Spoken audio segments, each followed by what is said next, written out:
الشیطان بسم اللہ الرحمن الرحیم یا ایہا الناس اتقوا ربکم الذی خلقکم من نفس واحدۃ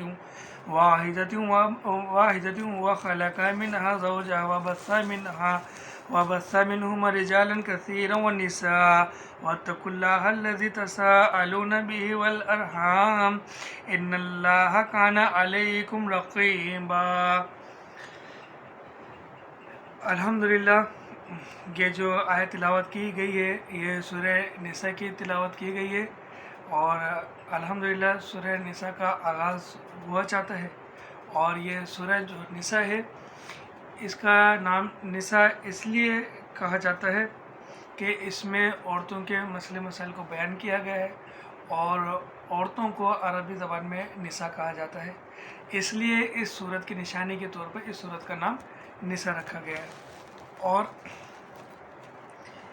اس صورت میں عورتوں کے مسئلے مسائل کے ساتھ ساتھ جو ان کے حقوق ہیں جائیداد کے معاملے میں وہ بھی اس میں تذکرہ کیا گیا ہے۔ انشاءاللہ تعالی ہم جب اس میں آگے بڑھیں گے نشست میں تو ان سب باتوں کو ملاحظہ فرمائیں گے۔ ابھی جو آیت تلاوت کی گئی ہے اس کا ترجمہ بیان کر رہا ہوں۔ اے لوگوں، اپنے پروردگار سے ڈرو جس نے تمہیں ایک جان سے پیدا کیا اور اسی سے اس کی بیوی کو پیدا کر کے ان دونوں سے بہت سے مرد اور عورتیں پھیلا دی۔ اس اللہ سے ڈرو جس کے نام پر ایک دوسرے سے مانگتے ہو اور رشتے ناطے توڑنے سے بچو، بے شک اللہ تعالیٰ تم پر نگہبان ہے۔ اللہ تعالیٰ یہاں انسانوں کو یہ بتا رہے ہیں کہ اس اللہ سے ڈرو، اس رب سے ڈرو جس نے تمہیں ایک جان سے پیدا کیا۔ ایک جان سے مراد یہاں پر ہمارے ابا آدم علیہ السلام کے بارے میں تذکرہ ہے، پھر اس کے بعد ان کی زوجہ یعنی کہ ہماری اماں حوا کے بارے میں ہے تذکرہ کہ ہمارے آدم علیہ السلام سے ہی بی بی حوا کو پیدا کیا، اور پھر ان دونوں سے پوری دنیا میں مرد اور عورتوں کو پھیلا دیا۔ اور اس اللہ سے بھی ڈرو جس کے نام پر ہم ایک دوسرے سے مانگتے ہیں۔ اور اللہ تعالیٰ نے یہاں پر اس سختی کے ساتھ ہم پر یہ وعید کی ہے کہ رشتے ناطے توڑنے سے ہمیں بچنا چاہیے۔ جو ہم قطع رحمی کرتے ہیں یہ قطع رحمی گناہ کبیرہ میں شامل ہوتا ہے۔ شرک، شراب، جھوٹ اور زنا کے ساتھ ساتھ یہ بڑا گناہ ہے قطع رحمی کرنا، اپنے رشتہ داروں سے رشتے کو ختم کر دینا، ان سے لا تعلقی قائم کرنا۔ اب جب ہمیں یہ بات معلوم ہے کہ جب کوئی مسلمان بھائی آپس میں 3 دن سے زیادہ ناراض ہوتے ہیں، آپس میں ایک دوسرے سے گفتگو بند رکھتے ہیں، تو اللہ تعالیٰ ناراض ہوتے ہیں دونوں سے۔ اور جو تیسرے مسلمان بھائی کو اس بارے میں معلوم ہوتا ہے تو اس کے اوپر یہ لازم ہو جاتا ہے کہ وہ ان دونوں کی صلح کروائے۔ اگر وہ صلح نہیں کرواتا جانتے ہوئے بھی تو وہ بھی گناہ میں شامل ہو جاتا ہے۔ تو جو 3 دن تک کے آپس میں بول چال بند رکھیں تو اللہ تعالیٰ ناراض ہوتا ہے۔ تو یہاں جو ہمیشہ کے لیے تعلق ختم کر کے بیٹھ جاتے ہیں، ایک دوسرے سے نہیں ملتے ہیں رشتہ داروں سے، تو پھر اس پر کتنی بڑی ناراضگی ہوگی اللہ تعالیٰ کی۔ تو ہمیں اس بات سے بچنا چاہیے۔ اللہ تعالیٰ نے ہمیں اس بات سے سختی کے ساتھ منع کیا ہے کہ قطع رحمی کے جیسے گناہ سے ہمیں بچنا چاہیے۔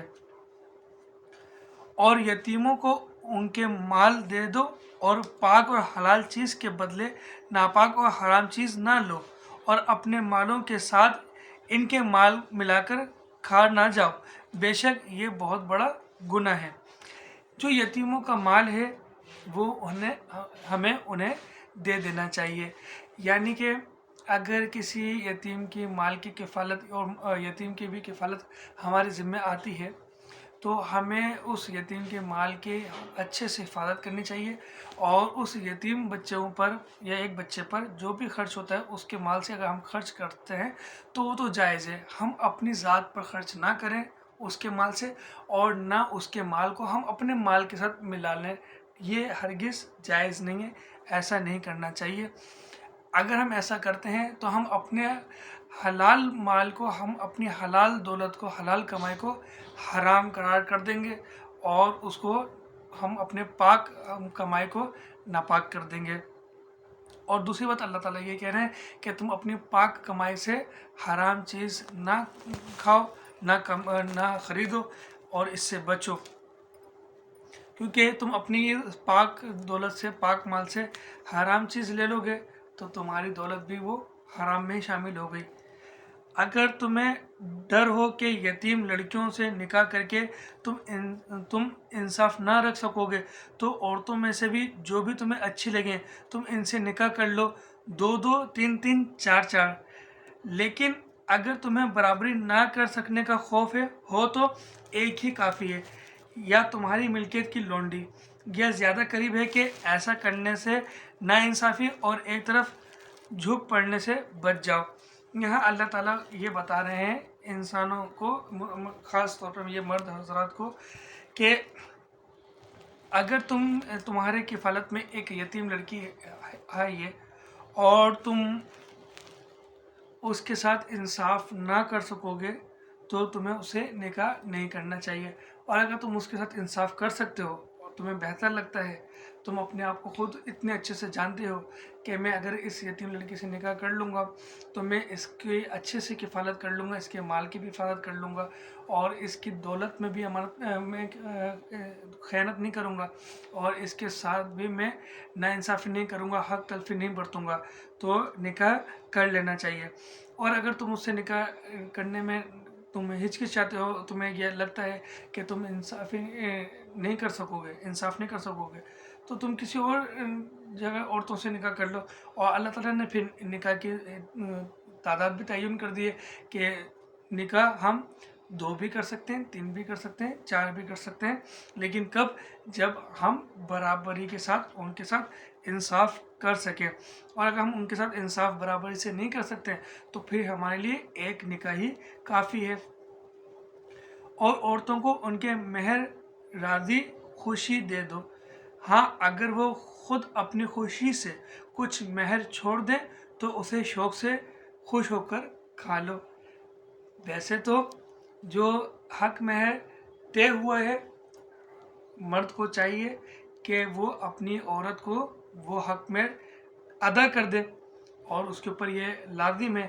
ہاں، جب عورت اگر خوشی سے کچھ حق مہر چھوڑ دے، کچھ، پورا کا پورا نہیں، اللہ تعالیٰ نے بتایا کہ اگر کچھ چھوڑ دے، مثال کے طور پر 1 لاکھ جو ہے تعین کیا ہے حق مہر، 50 ادا کر دیے اور 50 ابھی مرد نہیں دے پا رہا ہے، اور وہ کوشش میں بھی لگا ہوا ہے، اس کی دینے کی نیت بھی ہے، لیکن بیوی اپنے شوہر کے حالات سے واقف ہوتے ہوئے اگر اپنے شوہر کی پریشانی کو دیکھتے ہوئے کہتی ہے کہ میں نے وہ آپ کو اوپر چھوڑ دیا حق مہر، آپ اس کے لیے پریشان نہ ہو، وہ میں نے آپ کو معاف کر دیا، تو اللہ تعالیٰ کی طرف سے یہاں اجازت مل گئی ہے کہ پھر اب وہ شوہر وہ حق مہر خوشی سے کھا سکتا ہے۔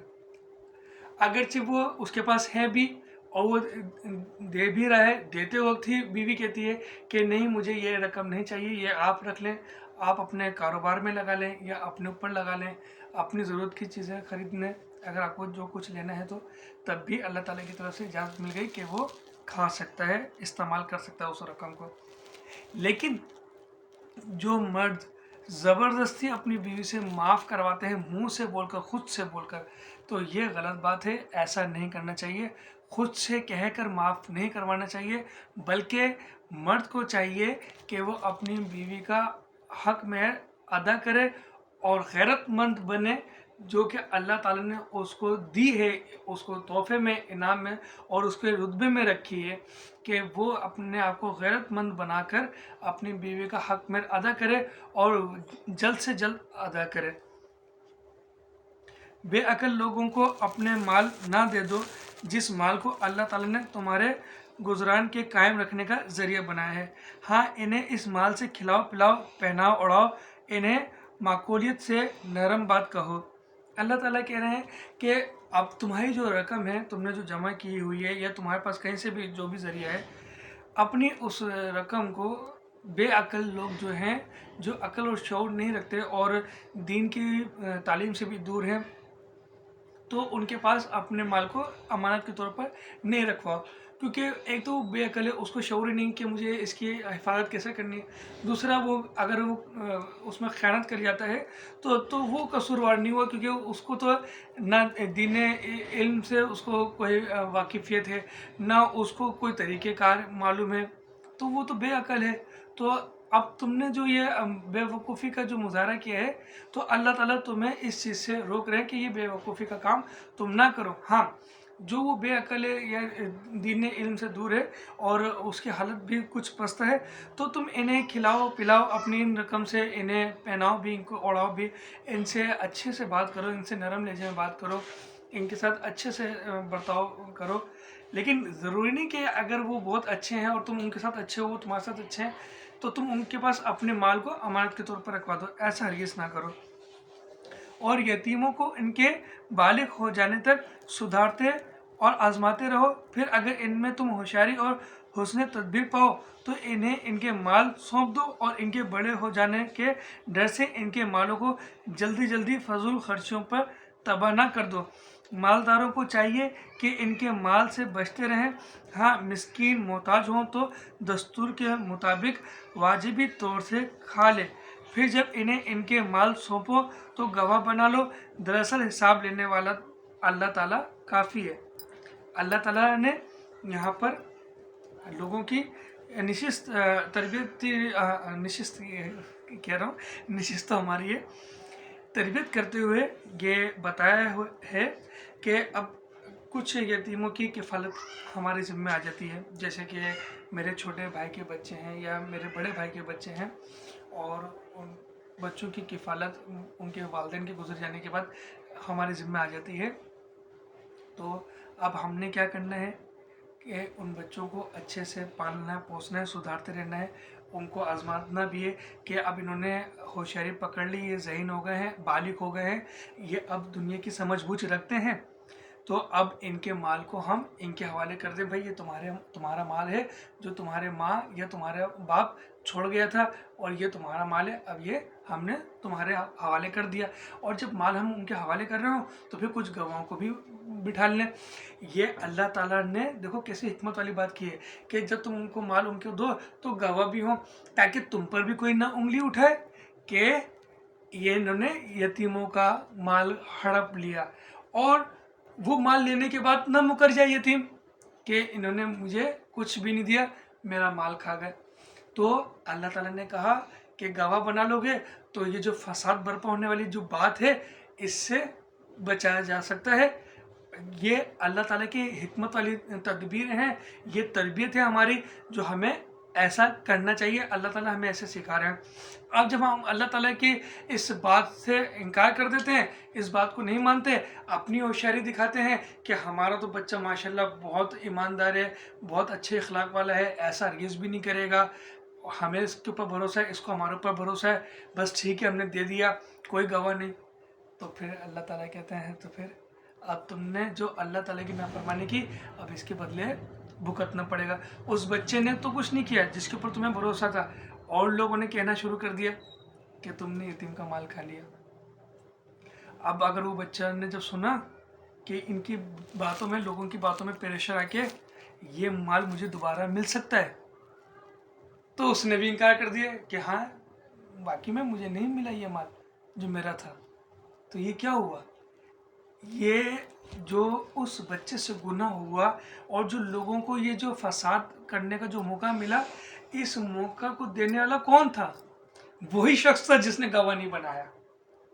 असल में कसूरवार ये वो शख्स हुआ। जब अल्लाह ताला ने तुम्हें कह दिया साफ साफ कि ये माल देते वक्त यतीम को गवाह बनाना है, तो तुम्हें बनाना चाहिए था। बच्चा चाहे कितना भी अच्छा नेक और कितना भी ईमानदार क्यों ना, तुमने उसकी तरबियत अच्छे से क्यों नहीं की हो, लेकिन जो रब ने कहा है ना तुम्हें वो करना है, इसी में सबकी आफियत है, इसी में सबकी भलाई है। वो गुनाहों से बच जाता, और जो लोग जो बातें बनाते हैं, ये जो फसाद मचता दुनिया में, तुम्हारे ख़ानदान में, तुम्हारे घर में, तुम्हारे मिलने में, ये फसाद होने से बच जाता। तो फिर अल्लाह ताला की बातों को सुनो, समझो और उस पर अमल करो। यकीनन वो बहुत हिकमत वाला है। उसने हमारे लिए जो किताब भेजी है बड़ी हिदायत की किताब है, इसमें हमारे ही फायदे की बातें हैं। अगर तुम अक्ल रखते हो, शऊर रखते हो, तो समझो और समझ के साथ साथ इस पर अमल भी करो।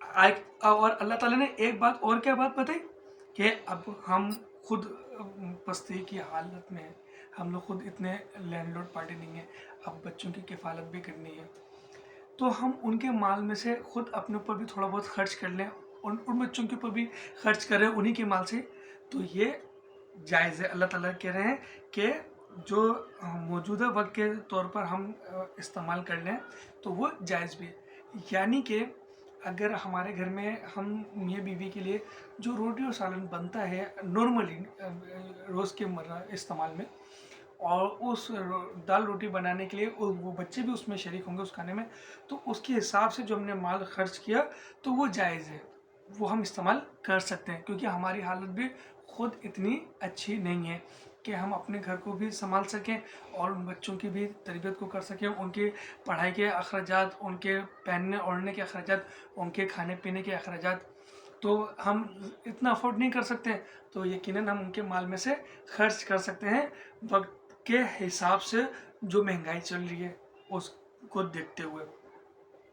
अब अगर हम फजूल खर्ची करेंगे कि ये बच्चे बड़े हो जाएंगे तो फिर इनको इनका माल देना पड़ेगा, या ये हमसे हिसाब लेंगे, तो इनके माल को जल्दी जल्दी खर्च करना शुरू कर दो, ये भी डाल दो, फर्नीचर भी डाल दो, वो भी ले आओ, ये भी लो, महंगे महंगे कपड़े खरीद के डाल दो, तो ये जायज़ नहीं है। अल्लाह ताला कह रहे हैं ये गलत बात है, ऐसा नहीं करो, क्योंकि वो उसका माल है, ये तुम्हारे पास अमानत है, ये तुम अमानत में ख़यानत कर रहे हो। जो हम माल वक्त एतबार से खर्च करेंगे, दौर के वक्त के एतबार से अपनी ज़रूरत को पूरी करते हुए, तो अल्लाह ताला ने वहाँ इसलिए इजाज़त दे दी कि ज़ाहिर सी बात है, आप पालने वाले की, यतीम की परवरिश करने वाले की आमदनी खुद थोड़ी है, और फिर वो जो बच्चों को जो वक्त सर्व कर रहा है, उसकी जो मेहनत है, उसका जो ये काम है, और उस बच्चे के ऊपर जो खर्च हो रहे हैं, वो उसके एवज़ में बदले में अगर दोनों मियाँ बीवी भी कुछ दाल रोटी उसमें से इस्तेमाल कर लेते हैं तो कोई गुनाह की बात नहीं होगी। ये बड़े सोच समझ की बात है, और ये सोच समझ अगर किसी को आ जाए तो सबके लिए आसानियाँ हैं। ये सारी सोच समझ वो रखते हुए करते हैं जो अल्लाह का खौफ रखते हैं, जिसको अल्लाह का डर है, जिसको इस दुनिया के माल दौर से कोई ताल्लुक़ नहीं है, कोई वास्ता नहीं है, कोई मोहब्बत नहीं है। वो सिर्फ अपने अल्लाह ताला की रज़ा के लिए इस दुनिया में आया है और अपने अल्लाह ताला की रज़ा के लिए ज़िंदगी गुजार रहा है, और ये जो नेक काम कर रहा है ये भी अपने रब की रज़ा के लिए और उसकी खुशनुदी के लिए कर रहा है। तो फिर वो बहुत अच्छे से अपने कदम को रखेगा और अपनी इस दुनिया के इम्तिहानात को अच्छे से पार करके आखिरत में कामयाब हो जाएगा। तो अल्लाह ताला से दुआ है, अल्लाह ताला हम सबको इसी तरह से सीधे रास्ते पे चलने की तौफीक अता फरमाए, जैसा कि उसने हमें चलने की तौफीक हिदायत दी है, हमें हुक्म दिया है। अल्लाह ताला हम सब पर अपना रहम व करम फरमाए, आमीन।